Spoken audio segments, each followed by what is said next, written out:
Hello everyone, welcome to G centre. और GATE 2022 में बेहतरीन क्वेश्चन पूछा है। सिर्फ आपको क्वेश्चन को रीड करना है, डायग्राम बनाना है और जो आपने सीखा है, समझा है, प्रैक्टिस करी, उसको अप्लाई करना है। चलिए क्वेश्चन पढ़ते हैं। Three phase grid connected voltage source converter with DC link voltage of 1000 volt. तो सबसे पहली लाइन में तो पता करें कि भाई कौन सा कन्वर्टर है, ये रेक्टिफायर या इन्वर्टर है। तो डीसी लिंक वोल्टेज आपको देखा 100 volt is fixed using a sinusoidal pulse with modulation. PW में आगे इसका मतलब इन्वर्टर का क्वेश्चन है, इन्वर्टर का क्वेश्चन है और साथ में क्या देखा है, थ्री फेज ग्रिड दे रखा है। मतलब थ्री फेज का काम मतलब मॉड्यूलेशन इंडेक्स वगैरह पूछने वाले हैं। If the grid phase current is, grid का जो फेज करंट है वो 10 ampere and the three phase complex power supplied by the converter is given by -4000 -j300 volt ampere. मतलब एक्टिव पावर और रिएक्टिव पावर ये तो हमें क्लियर है, complex power. Then the modulation index used in the sinusoidal PWM is, आपको पूछा है modulation index की वैल्यू क्या होगी। ठीक है, यहां पर अगर हम देखें तो इसको डायग्राम फॉर्म में अगर देखें अच्छे से तो ये है वोल्टेज सोर्स इन्वर्टर, क्लियर है। और यहां पे गया है सप्लाई, ये सप्लाई कितनी दे रखी है आपको, डीसी लिंक की जो सप्लाई है 1000 वोल्ट आपको दे रखी है। ये हो गया वीएस, ठीक है, ये हो गया वीएस।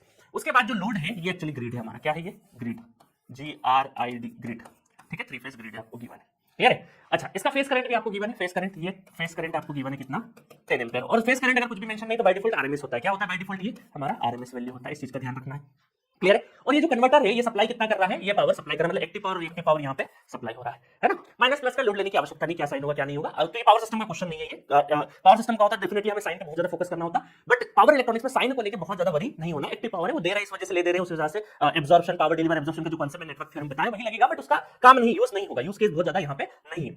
अब देखो यहाँ पर क्या होगा, ये एक बार हमें आउटपुट पता चल जाए थोड़ी देर के लिए, है ना।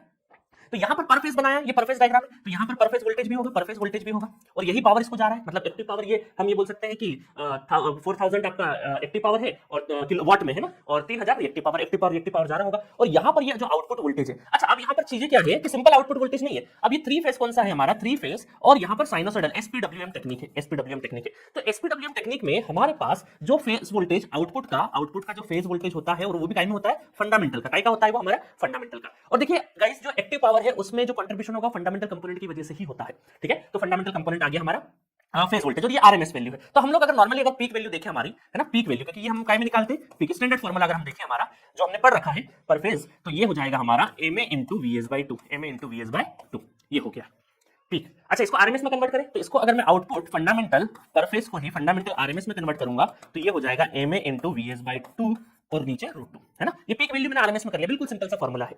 अब मुझे अगर vs रेडिली अवेलेबल है 1000 वोल्ट, ठीक है, एग्जाम में कैसे सोचना है, देखो ये फार्मूला लिख दिया हमने, जो कांसेप्ट इसमें पूछ रहे वो कांसेप्ट हमने लिख दिया, ठीक है भाई, सब यहां तक लिख दिया हमने। थ्री फेज में यही जानते हैं, पर फेज में जो जानते हैं वो लिख दिया। फिर हमने दिमाग लगाया, अच्छा ये सब आरएमएस की बात ही कर रहे हैं तो हमें क्यों ना आरएमएस में कन्वर्ट कर ले। उसके बाद इस इक्वेशन में हमें वीएस तो ऑलरेडी पता है, अच्छी चीज ये डीसी होता है तो कोई लाइन फेज देखना नहीं होता है।